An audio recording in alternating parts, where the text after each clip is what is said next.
Приветствую, друзья, с вами как всегда Андрей, YouTube канал Молочете. Данное видео решил записать после очередного обращения по поводу подбора задних тормозных колодок на автомобиль Chevrolet Lachetti. С передними колодками таких проблем нет, потому что они устанавливались одинаковыми во все годы выпуска. А вот с задними колодками существует путаница.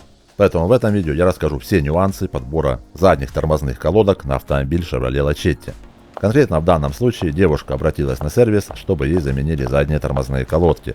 Менеджер ей подобрал эти самые колодки, но при установке у мастера возникли проблемы. Дело в том, что новые колодки очень сильно болтались в тормозных суппортах, что вызвало недоумение.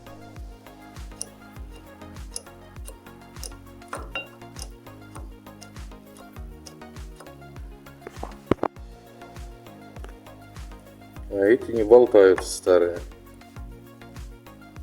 И собственно суть вопроса и заключалась в том, почему новые тормозные колодки буквально болтаются в тормозных суппортах.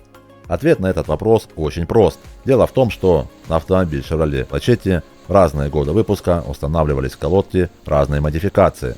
До 2006 года устанавливались колодки с так называемым аппендиксом, а после 2006 года этот выступ упразднили, и далее уже устанавливались колодки без этого аппендикса. Поэтому, естественно, колодки не взаимозаменяемые. Колодки старого образца, суппорт нового образца вы просто не сможете установить, а колодки нового образца, суппорты старого образца при установке будут очень сильно люфтить. Поэтому при покупке колодок очень важно учитывать этот момент.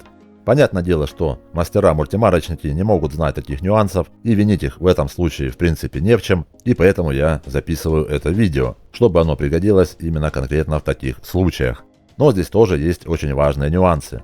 Даже если у вас автомобиль, например, 2010 года, то это абсолютно не означает, что у вас установлены именно колодки нового образца. Дело в том, что это автомобили уже давно не новые, как правило, они уже побывали в нескольких руках, и с очень большой долей вероятности на вашем автомобиле уже могли быть заменены тормозные суппорты. И как показывает практика, большинство людей устанавливают суппорты китайского производства, а подавляющее большинство китайских суппортов производятся под колодки старого образца. Поэтому может случиться так, что вы купите колодки нового образца, а при установке обнаружите, что у вас установлены суппорты под колодки старого образца. Поэтому очень важный совет. Если вы первый раз меняете тормозные колодки на своем автомобиле, то перед тем, как их приобретать, необходимо посмотреть, какие установлены колодки. Это видно невооруженным глазом, достаточно просто демонтировать колесо и посмотреть на тормозной суппорт. А если же у вас установлены не штампованные диски, а легкосплавные, то большинство из них позволяют увидеть тормозной суппорт, даже не снимая колесо. Ну и хочу также добавить, что сами тормозные суппорты одинаковые, а различаются лишь направляющие самих колодок. Поэтому если вы купили неправильные колодки и нет возможности их вернуть, то вы можете просто поменять направляющие самих колодок. Но все же лучше сразу покупать необходимые вам тормозные колодки. Надеюсь, это видео сбережет кому-то деньги и самое главное время.